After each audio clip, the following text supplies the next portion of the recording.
Tapi kalau make up nak buat muka atu, muka apa kan, waktu perlukan lapisan yang tebal. Takut-takut waktu jadi menghalang dahi kita daripada kena lantai ketika sujud. Jadi tidak sah.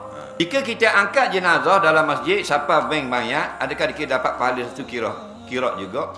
Ke macam mana? Baik. Siapa yang menghantar mayat ke kubur, dapat satu kirat, Nabi kata. Manit tabi'aha ilal qabri palahu kiratun. Ada satu ayat, hatta yudfana palahu kiratun.